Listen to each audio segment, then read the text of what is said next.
relationships and attraction, first impressions, and investment.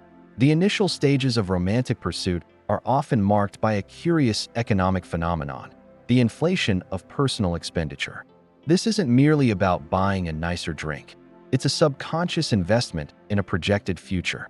A person will order the premium whiskey, insist on covering the entire check, or spontaneously buy concert tickets, all in a bid to curate an image of success, generosity, and exciting possibility. This financial overreach is a proxy for emotional offering, an attempt to compensate for nervousness or to fast-track intimacy by demonstrating value. It's a gamble where the currency is cash, but the wager is on potential affection. The confidence deficit. This performative spending often masks a deep-seated anxiety, particularly noted among men in heteronormative contexts. The act of approaching someone new can feel like a high-stakes presentation where the self is both the product and the salesman. This lack of confidence isn't necessarily about low self-worth, but about the fear of misinterpretation and rejection in a complex social landscape. The mind races with scripts, what to say, how to stand, when to laugh, turning a simple conversation into a minefield of potential missteps. This universal trepidation highlights how vulnerable we become when desire makes us care about another's opinion. Olfactory attraction. Beneath the conscious performance lies a powerful, primal channel, scent. Science confirms that women, on average, possess a more acute sense of smell than men. This isn't trivial, it directly influences attraction. Pheromones and natural body odors communicate subconscious information about genetic compatibility and health.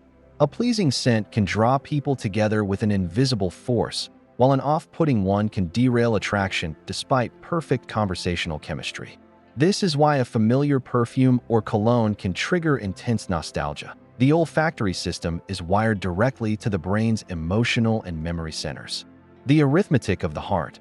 Love is often imagined as an infinite resource, but emotionally, it operates with a more precise calculus. It is entirely possible to love two people simultaneously, but never with the same depth, texture, or intensity. One love may be a calm, steady flame built on years of shared history. Another might be a dazzling, chaotic wildfire. The heart allocates space differently, creating hierarchies of affection even when it tries not to. This unequal distribution is the root of most love triangles and personal turmoil, as the soul struggles to reconcile its divided loyalties. The microscope of jealousy. When love takes hold, it can narrow the focus of perception to a dangerous pinpoint. A partner liking a stranger's social media post, a slightly too long laugh with a colleague, or an unaccounted-for hour can become magnified into epic narratives of betrayal. This jealousy over seemingly small things is not a sign of a flawed relationship per se, but a symptom of high investment. The more you treasure something, the more you monitor for threats. However, when this vigilance becomes paranoia, it poisons the very bond it seeks to protect. The ego's destructive role. If jealousy is a poison, ego is the arsonist. The need to be right, to win an argument, to have the last word, or to maintain a facade of superiority can incinerate connection. Ego prioritizes the self's image over the relationship's health. It transforms disagreements into battles of wills and apologies into concessions of defeat. In its grip, partners become adversaries, and the shared ground of us is sacrificed on the altar of me. The rhythm of resilience. A defining feature of a healthy, mature relationship is its rhythm of repair.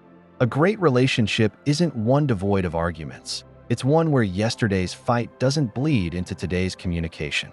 It means waking up and choosing connection over continued conflict, allowing issues to be resolved chapters, not ongoing sagas.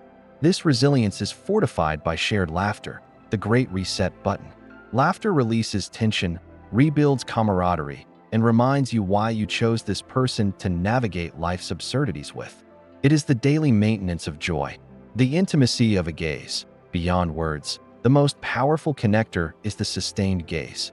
Prolonged, gentle eye contact triggers the release of oxytocin, the bonding hormone. This biochemical bridge fosters empathy, trust, and a profound sense of being seen. In a moment of true eye contact, defenses lower. You are not just looking at someone, you are acknowledging their inner world. This is why lovers can communicate volumes with a look, and why avoiding eye contact is the first refuge of someone hiding something. The paradox of irritation. Human behavior is rarely straightforward, especially in love.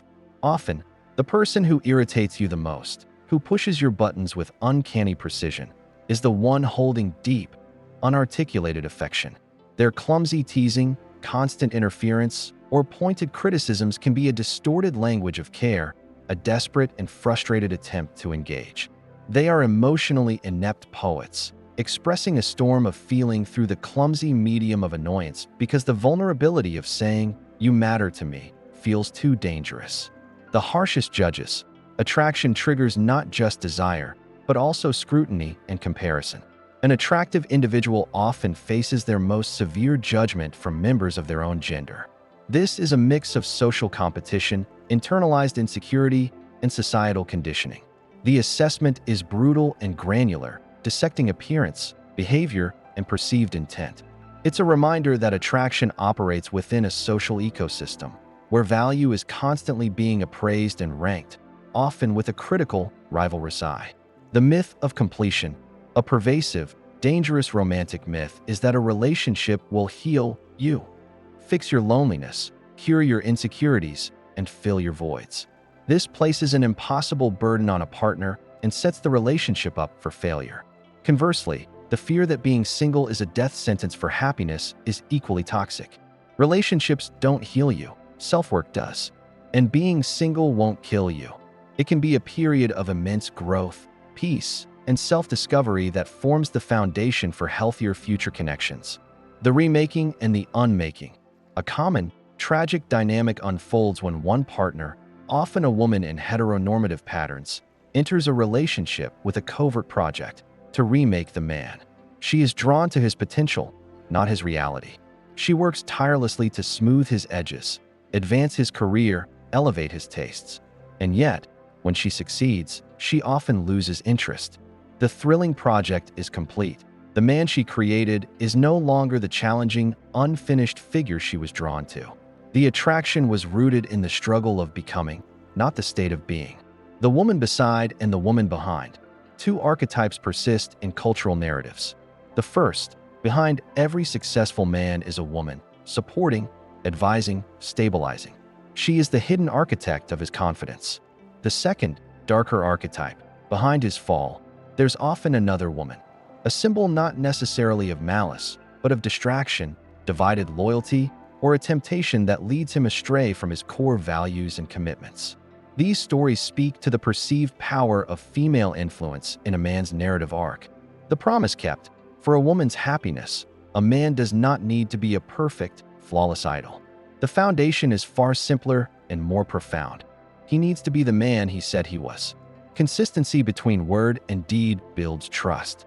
When his actions align with his promises, be it fidelity, effort, or kindness, it creates emotional security. This reliability is more valuable than grand, sporadic gestures, for it builds the world of the relationship on solid ground, not shifting sand. The silent language of desire. Communication is more than words. In conversation, if someone's gaze repeatedly drops to your lips, it is a strong subconscious signal. The brain is fixating on the source of speech, yes, but it is also visualizing intimacy. It's a nonverbal whisper of desire, a mental rehearsal of a kiss. This micro-expression often betrays a thought the person is trying to hide, revealing an attraction that hasn't yet found its voice. The sanctuary principle. At its core, a relationship should be a sanctuary, a safe haven from the wars of the world. It should be the happy place you retreat to, where masks can be removed and armor taken off. When the relationship itself becomes the primary battlefield, filled with constant skirmishes and emotional trench warfare, it has betrayed its fundamental purpose. A home built on a fault line cannot stand. The physiology of a kiss. A kiss is far more than a romantic gesture. It is a full-system physiological event. Upon contact, your heartbeat accelerates, pumping blood faster. Your breathing may sync with your partner's. This increased circulation delivers a surge of oxygen to the brain, inducing a slight, euphoric dizziness. The body releases a cocktail of neurotransmitters: dopamine for pleasure, oxytocin for bonding, serotonin for mood elevation. It is quite literally a mind-altering act. The initiation of touch. In non-romantic, social situations, studies show men tend to initiate platonic touch, a handshake, a backslap, a shoulder punch, more frequently than women. This is often a performance of camaraderie, establishing social bonds and hierarchy within a group. Women's touch in similar contexts is often more regulated by social caution, aware of how touch can be misinterpreted. This difference underscores how touch is a language whose grammar is deeply coded by gender and social norms. Human behavior and psychology. The living library, the human brain's capacity, is the stuff of science fiction. It can store an estimated 2.5 petabytes of information, equivalent to nearly 3 million hours of television or, indeed, the entire contents of a massive encyclopedia. This isn't just cold storage. It's a dynamic, associative, self-indexing system that ties facts to smells, faces to feelings, and songs to specific sunsets in a web of living memory. The sadness of the caretaker. A poignant paradox exists where those who are most attuned to caring for others, the empathetic listeners, the relentless supporters, often harbor a deep, private well of psychological sadness. They pour from their own cup to fill others, sometimes neglecting to refill their own. Their sensitivity to the world's pain makes them vulnerable to absorbing it, and their role as a caretaker can become a lonely one, where their own need for care goes unmet. The toxicity of suppression and the relief of tears. The body keeps score, and emotions demand expression. Holding back tears is an act of physiological stress. It tenses the muscles, elevates heart rate, and floods the system with stress hormones like cortisol, burdening both mind and heart. Crying, however, is exquisitely engineered release. Emotional tears contain stress hormones, literally expelling them from the body. The sobbing breath pattern also activates the parasympathetic nervous system, promoting calm.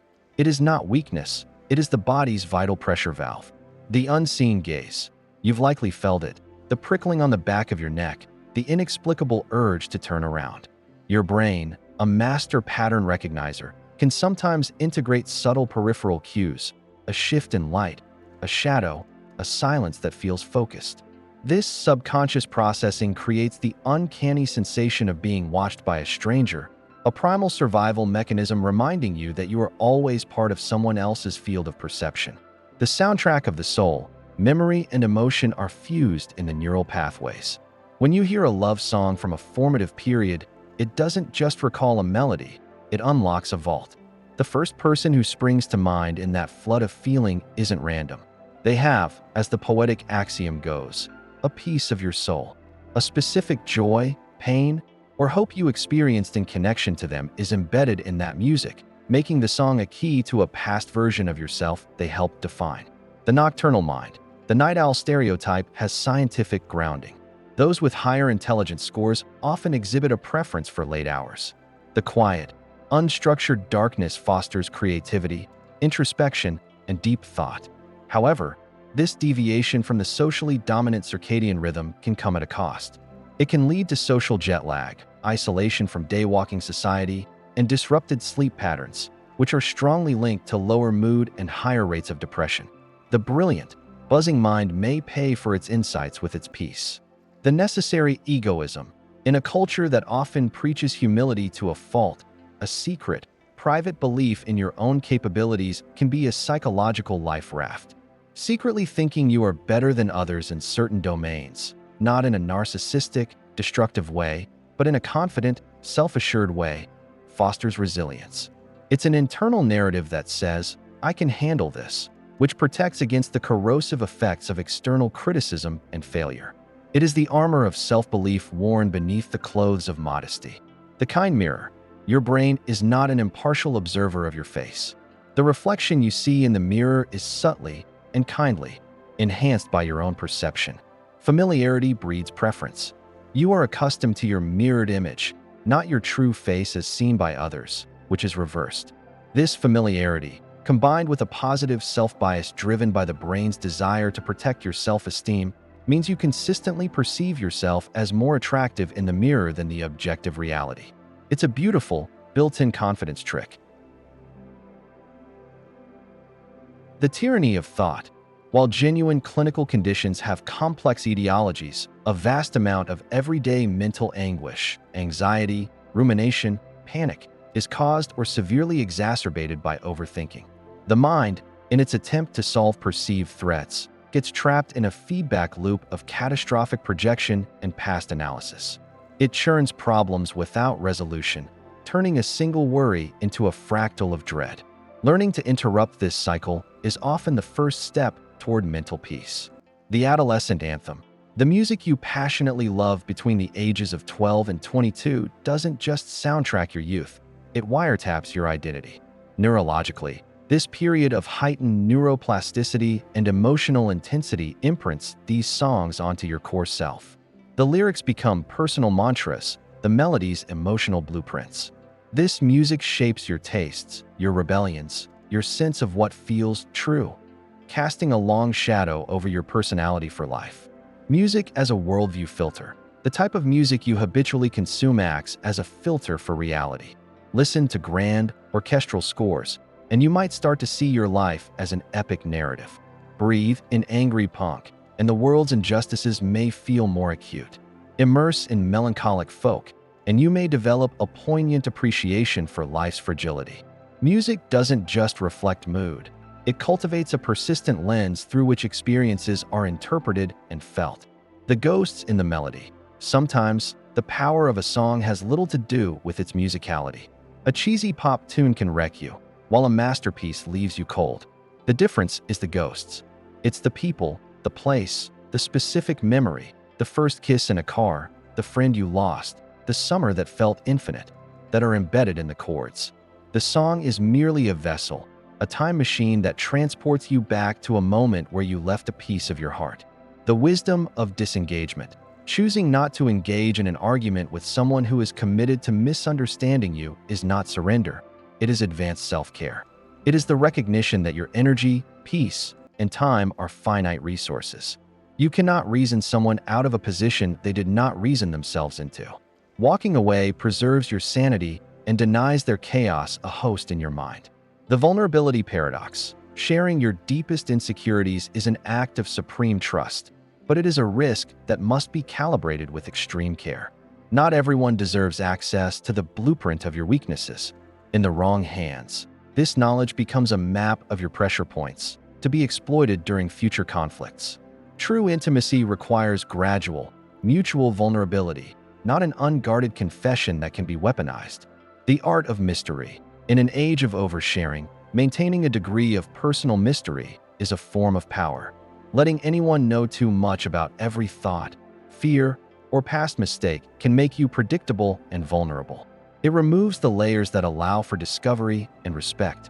Preserving an inner sanctum that is yours alone is not about dishonesty. It's about maintaining autonomy and ensuring that those who gain entry into your inner world have earned the privilege. The magnetism of indifference. There is a transformative power in releasing the desperate need to be liked. When you stop performing, people-pleasing, and molding yourself to expectations, you project authenticity. That authenticity is magnetic. People are drawn to the confidence and ease of someone who is comfortable in their own skin, not seeking validation. You become more likable precisely when you stop making likability your goal. The anatomy of a rumor. A rumor is a social virus with a clear transmission chain. It is started by a hater, someone fueled by jealousy, resentment, or malice who plants the initial seed of disinformation. It is spread by fools, those who crave drama, gossip, or a sense of insider knowledge, who propagate it without critical thought. It is ultimately accepted by idiots, those who lack the discernment or will to question the narrative, allowing it to become accepted fact. To avoid this chain is to exercise intellectual and social integrity. Financial psychology. The secret ledger, financial infidelity, is a potent relationship killer. It involves lying to a partner about money, secret debts, hidden purchases, undeclared accounts, or misrepresented earnings. This betrayal cuts deep because money represents security, trust, and shared future goals. A secret Starbucks habit or a hidden gambling debt is not just about the money. It's a breach of the fundamental partnership, creating a parallel, dishonest life. The myopia of tomorrow. Humans are notoriously bad at future selves. We consistently underestimate our future financial needs, whether for retirement, emergencies, or personal goals. This cognitive bias, known as present bias or hyperbolic discounting, leads us to prioritize immediate gratification, a new gadget, a lavish vacation, over long-term security. We imagine our future self as a stranger who will somehow figure it out, leading to perilous financial planning, or a complete lack thereof. The spending tribe. You are the average of your 5 closest friends, especially financially. If your social circle prioritizes luxury brands, frequent fine dining, and exotic trips, you will feel a powerful, often subconscious, pressure to keep up. This keeping up with the Joneses effect is amplified when the Joneses are your friends. Their spending normalizes a lifestyle. Your budget becomes a social document, and frugality can feel like social exclusion. The infinite want. Wealth creates a paradox of aspiration. The more you acquire, the nicer house, the better car, the more your reference point for normal shifts. Your desires expand to fill the space of your new reality. The hunger isn't for money itself, but for the next tier of security, status, or experience it promises. This treadmill of aspiration means satisfaction is always one more milestone away, fueling perpetual striving. The currency of comfort. The old adage is nuanced. Money may not buy happiness, but it provides the conditions where happiness is far more likely to take root. It buys relief from the grinding, soul-crushing stress of scarcity. It buys comfort in misery, a softer bed, better healthcare, a quiet space to grieve. It provides options and agency, which are fundamental to well-being. The misery of the wealthy is real, but it is a misery cushioned from 1,000 practical pains. The fracture point. In the architecture of a marriage, money is load-bearing. Disagreements over spending, saving, debt, and financial values create constant, low-grade stress that erodes the foundation. It's the most common practical fight, but it's never just about money. It's about trust. Is my partner responsible? Security. Will we be okay? And values. What do we prioritize as a family? When this stress becomes chronic, it can fracture the partnership, making financial issues one of the top predictors of divorce. Life hacks and safety tips. The sinkable ice. In a bar or unfamiliar setting, a simple test can be life-saving. Always check the ice in your drink. If you drop a cube into the glass and it sinks instead of floating, do not drink it. Ice floats because it is less dense than water. Sinking ice suggests it may not be pure frozen water, but something denser, potentially indicating it was made from contaminated water or, in extreme malicious cases, could signify the presence of dangerous substances like methanol. It's a small, discreet check for a potentially grave threat. The open window vulnerability. The romantic notion of sleeping with a window open to the night air carries hidden risks. An open window, especially on a ground or accessible floor, is an invitation. It compromises your security, allowing not just a breeze but potential entry for intruders or even dangerous fauna depending on location. It also provides a clear channel for outside noises that could mask sounds of a break-in. For secure rest, keep windows locked or securely screened. The falling elevator maneuver. While statistically astronomically rare, the fear persists. If you were ever in a truly free-falling elevator, the worst action would be to stand tensed. The advised survival tactic is to lie flat on your back, centrally in the elevator car. This position aims to spread the impact force as evenly as possible across the largest surface area of your body, potentially reducing catastrophic trauma to any single point, like legs or spine. It is an act of physics-based damage control in an unimaginable scenario. The canary note. A simple, low-tech security hack for when you leave your home unattended for a period. Place a small, inconspicuous note or a single piece of lint on a table inside the door or on a specific corner of a desk. Memorize its exact position. Upon return, before relaxing, check.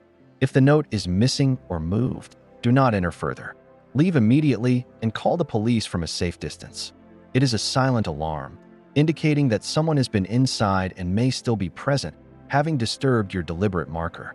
The strategic exit park.